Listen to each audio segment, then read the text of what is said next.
રાજ્યના પાડોશમાં આવેલા સંઘ પ્રદેશ દમણમાંથી ગુજરાતમાં દારૂની હેરાફેરી માટે બુટલેગરો અવનવી તરકીબ અજમાવે છે। બુટલેગરોની વધુ એક તરકીબને વલસાડ જિલ્લા એલસીબીએ ખુલ્લી પાડી છે। વલસાડ નજીક અમદાવાદ મુંબઈ નેશનલ હાઈવે પરથી પોલીસે ઘાસની આડમાં લાખો રૂપિયાના વિદેશી દારૂની હેરાફેરી કરતા એક ટેમ્પોને ઝડપી પાડ્યો। કાર્યવાહીમાં પોલીસે 5 લાખના વિદેશી દારૂ સાથે એક આરોપીની પણ ધરપકડ કરી છે। એલસીબીને બાતમી મળી હતી, જેના આધારે પોલીસની ટીમ વલસાડ નજીક અમદાવાદ મુંબઈ નેશનલ હાઈવે પર વોચમાં હતી। એ દરમિયાન પીરુ ફળિયા નજીકથી પૂર ઝડપે પસાર થઈ રહેલા એક ટેમ્પોને રોકવામાં આવ્યો। અંદર તપાસ કરતા બહારથી જોતા ટેમ્પોમાં ઘાસ ભરેલું દેખાઈ રહ્યું હતું। આથી કંઈ વાંધાજનક દેખાઈ રહ્યું ન હતું, પરંતુ પોલીસને મળેલી પાક્કી બાતમીના આધારે પોલીસે ઘાસના પૂડા હટાવી તપાસ કરતા અંદરથી મોટી માત્રામાં વિદેશી દારૂનો જથ્થો મળી આવ્યો।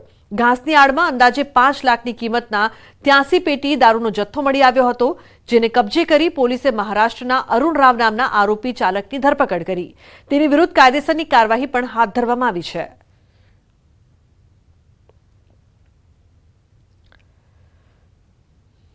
આણંદ પોલીસની કામગીરી સામે સવાલો ઉઠી રહ્યા છે। પોલીસે કોર્ટને ગેરમાર્ગે દોરી સોનું અને રોકડ રકમ સગેવગે કરી હોય તેવા આક્ષેપ સાથે હાઈકોર્ટમાં અરજી દાખલ કરવામાં આવી છે। લાખોની છેતરપિંડીના કેસમાં પોલીસે 1 કરોડથી વધુ રોકડ રકમ અને 100 તોલા સોનું ન દર્શાવતા પોલીસ સામે કાર્યવાહી કરવાની માંગ ઉઠી છે। હાઈકોર્ટે રાજ્ય પોલીસ વડા સહિત પીઆઈ કેજી ચૌધરી, પીઆઈ જેવી રાઠોડ, પીઆઈ એમઆઈ પ્રજાપતિ ઉપરાંત કોન્સ્ટેબલ એસવી રાઠોડને નોટિસ પાઠવી મહિલાઓ સાથે છેતરપિંડીના કેસમાં સાક્ષીઓની હાજરીમાં પોલીસે મુદ્દામાલ જપ્ત કર્યો હતો। જપ્ત કરેલા મુદ્દામાલને ચાર્જશીટમાં ન બતાવતા હવે તપાસનો ધમધમાટ શરૂ કરવામાં આવ્યો। આખી જે ઘટનામાં તમારી જે પોલીસ સામે તે હાઈકોર્ટમાં તમે જે રીટ દાખલ કરી, પોલીસ સામે તમારી શું ફરિયાદ છે, તમારી શું અપેક્ષા છે? મારી પોલીસ સામે એટલી ફરિયાદ છે કે જો આટલું મોટી ચીટિંગ જે બાઈ હોય, આખું ફેમિલી છે, તો એ આટલું બધું ફ્રોડ કરતા હોય તો એ જે માલ સામાન પકડીને લઈને આવ્યા તો અમને ન્યાય અપાવવાની જગ્યાએ રેકોર્ડ પર નથી મૂક્યું। એ બધા ચાવ કરી ગયા છે। જે તે ટાઈમે હું આઈજી સાહેબને બી મળી છું, ડીજી સાહેબને બી મળી છું, મેં લખીને બી આપ્યું છે કે આટલું માલ સામાન આવતા બી ગયો ક્યાં ગઈ પોલીસ, ક્યાં થઈ ગઈ। મધ્ય ગુજરાતના આણંદ જિલ્લા પોલીસ જે છે એની લોકલ ક્રાઇમ બ્રાન્ચ પર ગઈકાલે હાઈકોર્ટમાં એક પિટિશન દાખલ થઈ છે। મારી પાછળ આપ દ્રશ્યમાં જોઈ શકો છો કે આ લોકલ ક્રાઇમ બ્રાન્ચ છે। મહિલાની પિટિશન એવી છે, રોહિણી પટેલ નામની એક મહિલા છે જે ઉમરેઠની પરિણીતા છે। 2014માં એની સાથે એક આર્થિક છેતરપિંડીની ખૂબ મોટી ફરિયાદ નોંધાઈ હતી અને એ ફરિયાદ એણે આણંદ ટાઉન પોલીસ સ્ટેશનમાં નોંધાઈ હતી। ક્રમશઃ એ ફરિયાદમાં કોઈ એને ન્યાય નહીં મળતા એ ક્રમશઃ Anand LCB, Anand circle police, Anand SP, even એનું જે કહેવું છે એ પ્રમાણે ડીજીપી સુધી એણે રજૂઆત કરી હતી। એ જે આખી એની જે ફરિયાદ છે એમાં એવું છે કે એક અન્ય મહિલા જે આરોપી છે એણે આ મહિલા સાથે 40 લાખ રૂપિયા રોકડા અને 20 તોલા દાગીનાની છેતરપિંડી કરી હતી।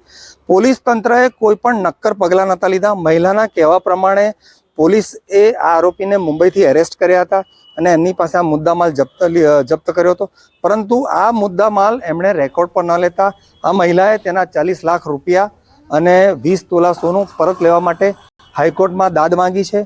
હાઈકોર્ટે ડીજીપી તેમજ Anand SP, Anand local crime બ્રાન્ચના જે કોઈ અધિકારીઓ છે તેને 5મી ફેબ્રુઆરીએ હાઈકોર્ટમાં હાજર થવાનો આદેશ કર્યા છે। જનક જાગીરદાર, ન્યૂઝ 18 ગુજરાતી, આણંદ।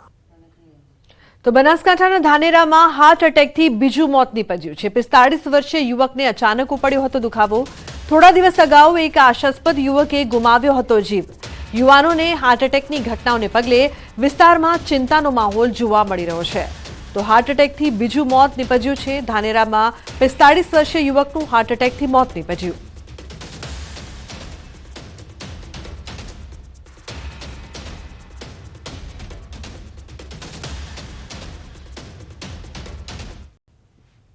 તો સુરેન્દ્રનગરના લખતરમાં રખડતા ઢોરોનો આતંક જોવા મળી રહ્યો છે। મોચી બજાર વિસ્તારમાં 2 આંખલાઓ યુદ્ધે ચડતા લોકો સહિત વાહન ચાલકોમાં નાસભાગ મચી। શહેરી વિસ્તારમાં અવારનવાર આંખલાઓ બાખડતા વેપારીઓ સહિત વાહન ચાલકો, રાહદારીઓમાં ફફડાટ ફેલાયો છે। તંત્ર દ્વારા શહેરમાં રખડતા ઢોરો પાંજરે પૂરવામાં નહીં આવતા લોકોમાં રોષ જોવા મળ્યો। યુદ્ધ કરતા આંખલાઓને ભારે જહેમત બાદ લાકડી વડે જુદા પાડવામાં આવ્યા।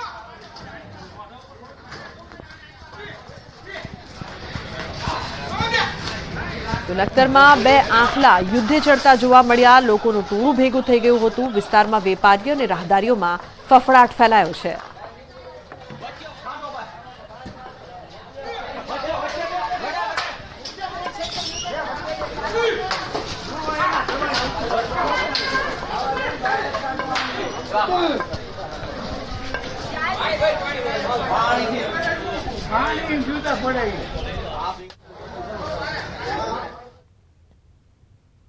સુરતના ધામણોદ ગામે બે જૂથો વચ્ચે ઘર્ષણ સર્જાયું. એક જ સમાજના બે જૂથો વચ્ચે મારામારી જોવા મળી. બાઇક પર ટ્રક ચડાવી દેવાના આક્ષેપ બાદ મારામારી થઈ. લાકડીઓથી બંને જૂથોના શખ્સો વચ્ચે ઘર્ષણ. અથડામણ દરમિયાન 7 જેટલા વ્યક્તિઓને ઈજા પહોંચી છે. ઈજાગ્રસ્તોને સારવાર માટે કોસંબા અને કામરેજ ખસેડાયા છે. ઘટનાની જાણ થતાં સ્થાનિક પોલીસ કાફલો પહોંચ્યો. પોલીસે બંને પક્ષોની ફરિયાદ નોંધીને કાર્યવાહી હાથ ધરી છે.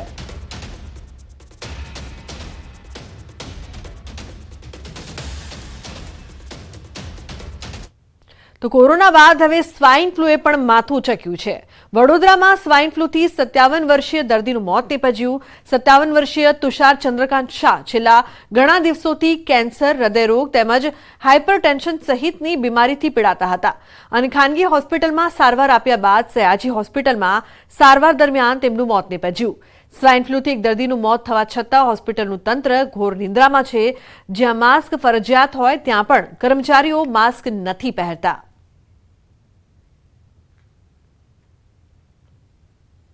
પ્રાઇવેટમાં દાખલ હતા. અમારે ત્યાં 31 તારીખ આવ્યા છે અને પેલી તારીખે એક્સપાયર થઈ ગયા છે. એટલે માહિતી એટલી અમારી પાસે છે. કારણ કે બહુ લાંબી અમે સારવાર બહુ કરી ના હોય, બરોબર. અને હોસ્કિન ડિઝીઝની સારવાર કરવાની થાય, ISDની સારવાર થાય, એ બધી સારવાર પૂરી મળે ત્યાં પ્રાઇવેટમાંથી આવ્યો અને ક્રિટિકલમાં આવ્યું હોય એટલે ડેથ થઈ ગયું છે. વડોદરા શહેરમાં કોરોના બાદ H1N1 એટલે કે સ્વાઇન ફ્લુએ માથું ઉચક્યું છે અને સ્વાઇન ફ્લુના કારણે એક જે દર્દી છે તેનું મૃત્યુ નિપજી ચૂક્યું છે. ત્યારે જે સયાજી હોસ્પિટલનું તંત્ર છે તે ઘોર નિંદ્રામાં હોય તેમ લાગી રહ્યું છે અને આજે પણ સયાજી હોસ્પિટલ જે સ્ટાફ છે તે બેજવાબદારી ભર્યું વર્તન કરી રહ્યો છે. આ દ્રશ્યો તમે જોઈ રહ્યા છો કે આઇસોલેશન વોર્ડ છે અને આ જ આઇસોલેશન વોર્ડમાં સ્વાઇન ફ્લુના દર્દી હોય કે પછી કોરોનાના દર્દી હોય તેમને સારવાર આપવામાં આવતી હોય છે. ત્યારે અહીંયા માસ્ક પહેરવું અને જે પ્રિકોશન્સ રાખવા ફરજિયાત હોય છે. ત્યારે આ દ્રશ્યો છે, દ્રશ્યોમાં જોઈ શકાય છે કે કર્મચારીઓ અહીંયા ફરજ બજાવી રહ્યા છે. તેઓ બેજવાબદારી ભર્યું વર્તન કરી રહ્યા છે અને માસ્ક વિના જ જે કર્મચારીઓ છે તે જોવા મળી રહ્યા છે. વડોદરા શહેરમાં જે ઘટના બની હતી તેની વાત કરીએ તો જે 57 વર્ષીય એક દર્દી છે તેનું નામ તુષારભાઈ શાહ છે. તેઓ સારવાર હેઠળ હતા અને સારવાર દરમિયાન તેમનું સયાજી હોસ્પિટલમાં મૃત્યુ નિપજી ચૂક્યું છે. પ્રાથમિક દ્રષ્ટિએ સ્વાઇન ફ્લુના કારણે તેમના ફેફસા જે છે તે નબળા થઈ ગયા હતા. તેના કારણે તેમનું મૃત્યુ નિપજ્યું હોય તેવું તારણ જે છે તે સામે આવી રહ્યું છે. ત્યારે સયાજી હોસ્પિટલનું મેનેજમેન્ટ છે તે ઘોર બેદરકારી દાખવી રહ્યું છે. જે સરકારના નિયમો હોય છે તેનું પાલન નથી કરી રહ્યું. ત્યારે જે સયાજી હોસ્પિટલનું મેનેજમેન્ટ છે તેમની સામે કેવા પ્રકારના પગલાં ભરવામાં આવે છે તે જોવું રહ્યું. હાર્દિક દીક્ષિત, ન્યૂઝ 18 ગુજરાતી, વડોદરા. તો રાજ્યમાં વધુ એક નકલીનું કૌભાંડ સામે આવ્યું છે. રાજકોટમાં બોગસ LC બનાવવાનું ષડયંત્ર જોવા મળ્યું. જાતિ પ્રમાણપત્ર માટે બોગસ LCનો ઉપયોગ કરવામાં આવ્યો. વચેટિયાને ₹3500માં આપવામાં આવતા હતા. બોગસ LC થકી જાતિનો દાખલો નીકળતો હતો. તો વિકસતી જાતિ વિભાગના અધિકારીને શંકા જતા તપાસ નાયબ નિયામક અધિકારી ષડયંત્રનો કર્યો પર્દાફાશ. શંકાના આધારે તપાસ કરતા સમગ્ર ષડયંત્રનો ઘટસ્ફોટ થયો છે. જાતિ પ્રમાણપત્ર માટે મહુવા દ્વારકાના બોગસ LC રજૂ કરાયા હતા. સમગ્ર મામલે 4 શખ્સોની પ્રદ્યુમન નગર પોલીસે પૂછપરછ શરૂ કરી છે. મેં એમને પૂછ્યું કે તમે આ ત્યાં ભણેલા છો કે ના? કે સાહેબ અમે તો કલ્યાણપુર કે મહુવા તો જોયું પણ નથી. એમ પછી કોને આપ્યું એમ તો કંઈક પુરોહિતભાઈ કરીને હતા ત્યાં, એમને બોલાવે એ લોકોએ ફોન કરીને. મેં એમને પૂછ્યું કે આ તમે LC તમે આપ્યું છે? તો એમને કહ્યું હા સાહેબ મેં આપ્યું છે. કેટલા રૂપિયા લીધેલા? કે 3500 રૂપિયા. એમ પણ એક યોગેશભાઈ પાસેથી મેં લીધું છે.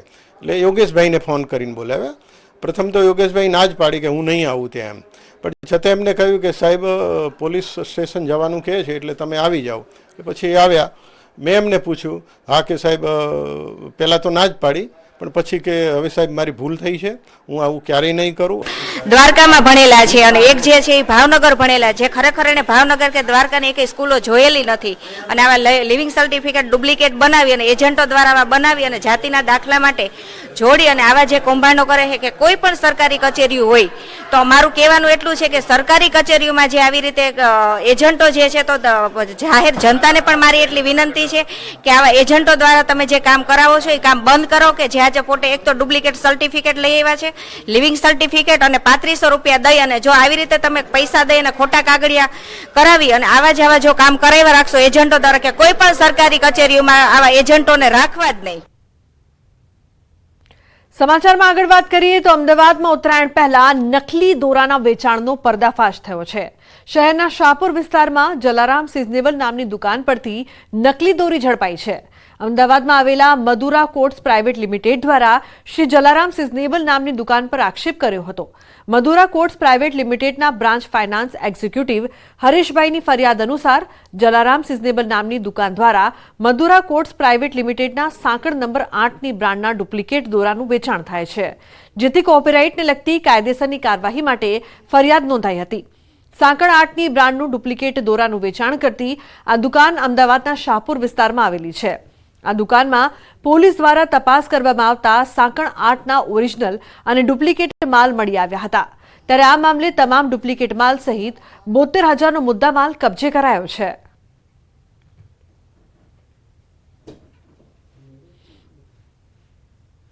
આગામી 22 જાન્યુઆરીના રોજ શ્રી રામલલ્લા ભગવાન અયોધ્યા ખાતે વિશાળ મંદિરમાં બિરાજમાન થવાના છે. ત્યારે મહાઉત્સવને લઈને સમગ્ર હિન્દુ સનાતન ધર્મમાં ઉત્સાહનો માહોલ છે. તેવામાં અમદાવાદ મહાનગરપાલિકાએ એક મહત્વપૂર્ણ નિર્ણય કરી રામરાજ્ય સ્થાપિત કરવાનો પ્રયાસ કર્યો છે. અમદાવાદ શહેરના અનેક વિકાસલક્ષી પ્રોજેક્ટ જેવા કે તળાવ, ગાર્ડન અને બ્રિજના નામ રામાયણના પાત્રો પર કરવાનો નિર્ણય કરાયો છે. અમદાવાદના ઓઢવ અને વિરાટનગર વોર્ડમાં ભાજપે રામ રાજ્યનો માહોલ ઊભો કર્યો છે. શહેરમાં આવેલા પાર્ટી પ્લોટ, ગાર્ડન, તળાવ, ફુવારા, લાઇબ્રેરી અને બ્રિજ આમ કુલ 9 પ્રોજેક્ટના નામાભિધાન રામાયણના પાત્રોને આધારે રાખવાનો નિર્ણય કરવામાં આવ્યો છે. શિવદર્શન સોસાયટી પાસેનું જે ગાર્ડન છે એને સબરી વાટિકા, ઓઢવ ગામનું ગાર્ડન છે એને અયોધ્યા વન તરીકે, લાઇબ્રેરી છે અંબિકાનગરની એને શ્રી વાલ્મીકી ઋષિ લાઇબ્રેરી, આંજણા ચોક 100 ફૂટનો રોડ ઓઢવ ખાતે આવેલો છે તેનું નામ પર અર્બુદા દેવી ચોક, સોનીની ચાલી છે ત્યાં રામસેતુ બ્રિજ. આમ અલગ અલગ ગાર્ડન હોય, લાઇબ્રેરી હોય, ચોક હોય, આવાનું નામકરણ સ્ટેન્ડિંગ કમિટીમાં કરવામાં આવ્યું છે. તો બુલેટિનમાં હાલ બસ આટલું જ. તમામ મહત્વપૂર્ણ સમાચાર માટે આપ જોતા રહો ન્યૂઝ 18 ગુજરાતી. નમસ્કાર.